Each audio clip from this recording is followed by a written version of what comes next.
دومره بې غیرته نه یو چې ته به د ما له خاورې تېرېږي زما بې غیرته ګاونډی به لاندې کوې. اما په مقابل کې پاکستان همدغه کار وکړه. موږ 40 کاله د پاکستان نه هغه زجر لیدلی ده، هغه زیان مو لیدلی. زموږ فوج یې دړې وړې کړه که اووه تنظیمونه افغانستان ته راولېږه، د مسلمانانو جذر یې دلته ویست او حمایه دوی کو. یو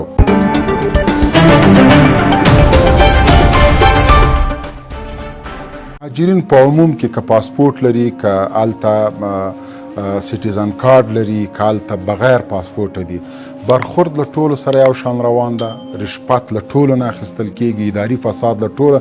یوازینی مهاجرین چې په پاکستان کې ښه وخت تیر کړی، د عزت وخت تیر کړی، تقریبا 80% مشکلات حل هغه د عمران خان په 10 کلونو په خیبر پښتونخوا کې حکومت و.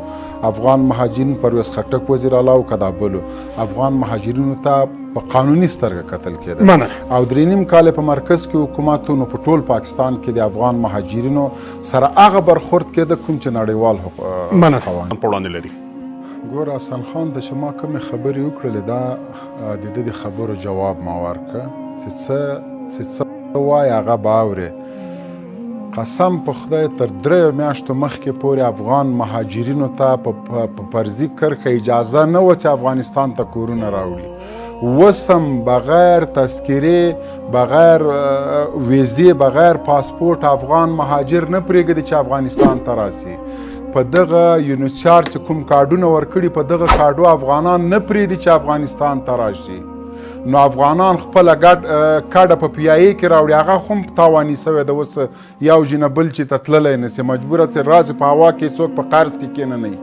زه پیغور نه ورکوم، ته افغان مهاجرو ته زمینه برابره که پرېږده خپل هیواد ته.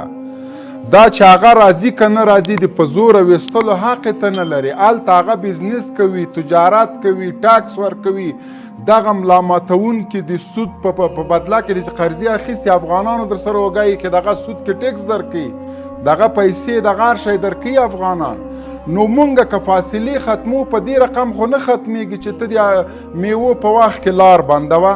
افغان مهاجرین بغیر پاسپورت او بغیر ویزې خپل ملک ته نه پرېږدي. د ټولو نړۍ دا قوانین د ایران یادونه که ایران چې په ایران کې افغانۍ نیسي په یو رقم موټرې د نومې د مال او هغه کې اچي راوړي په بندر باندې اسخان قلا باندې افغانستان ترکیه یې څه نیسي طیاره کې کینوي، ټکټ و مصرف یې ورکوي، بیرته یې راوړي دلته په کابل کې کینوي. ټوله دنیا کې همدا قانون ده. خو ته د ما افغان ورور چې هغه هلته اسناد هم نه لري، هغه یونیسیار کارډ هم نه لري، خپل هیواد ته راځي ته یې نه پرېږدې. کارډ راولي هلته دې درولي دي. پروس د طالبانو له راتلو وروسته چې دوی د افغان مهاجرینو کورونه بند کړي دي، کاډې یې بند کړي دي، دغومره ګیلاس نه ورسره پرېږدي. خلکو په بلټیو کې کاډې راوړلې چې څوک کارت لري هم دوی یې نه پرېږدي. نو هغه بس په افغانستان کې پاکستان کې افغان مهاجر هلته پاسپورټ له کومه کې، هلته ویزه له کومه کې بیا څنګه راشي افغانستان ته، خپل ملک ته یې نه پرېږدي.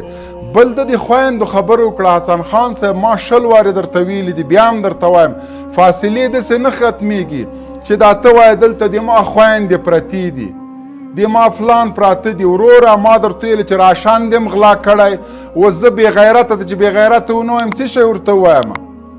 بس تا 52 هېوادونه دې په ما را پرېښوده، نو بې غیرته خو ښکر نه لري. ته ما ته پیغور د کیمپونو راکوې، بې غیرته خو ښکر نه لري. د تا په زرګونو په میلیونونو پاکستانیان د په اروپا کې پراته دي، رایه وله خپل ملک ته که نه.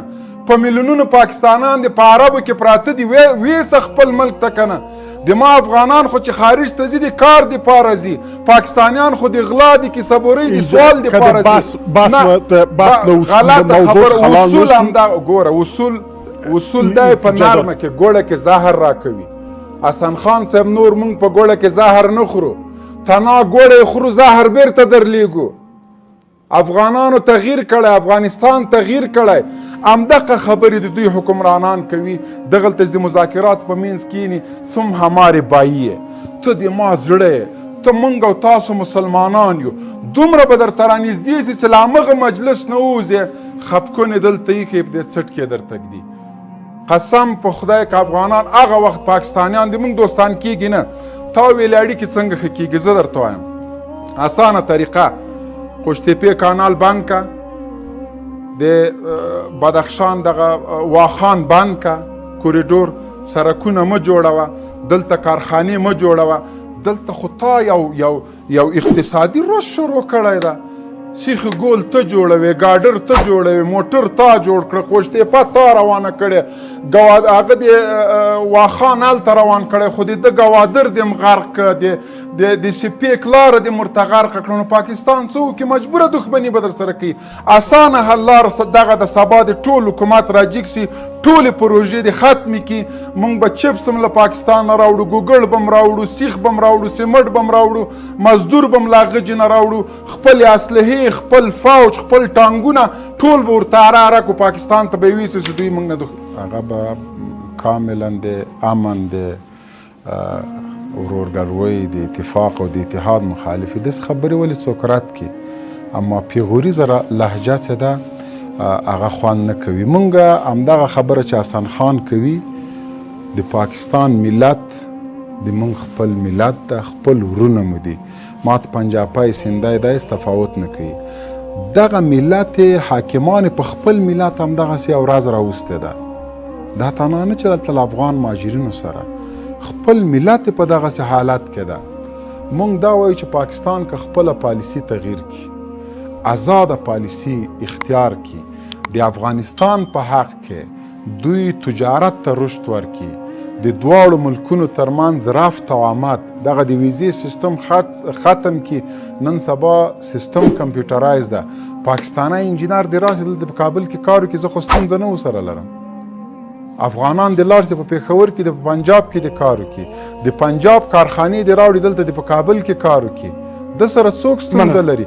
اما داسې خو نه کېږي چې ورور هم راته وایي، دوست هم راته وایي د انګورو وخت کې هم لار بندی، د مڼو په وخت کې هم بندی، د رومیانو په وخت کې هم بندی. او همیش دغه ولې په سرلی د افغان مهاجرینو ته نه یې له هېواده ووځه. هلته سخت ژمی را روان ده او هر کال ته همدغه د ستمبر او نومبر میاشت کې افغان مهاجرین ربړی تر څو له ملل متحد نه پیسې واخلي. په سرلی د هود په میاشت کې افغان مهاجرینو ته وایي لاړ سه. اوس د بامیانو مهاجر له هغه نه څنګه راسي، د کابل څنګه راسي، د پکتیا د خوست او د غزني څنګه راسي؟ خو یخ ده که نه، تو خو یې وژلو ته رالیږې. خو په سرلی دغه پالیسي هغه که په سرلی دوی نه کوي، دوی پوهېږي که په سرلی مې غړپ ورکړه ټول رانه ځي. دغه وخت کې دا خبره کوي چې هلته مشکلات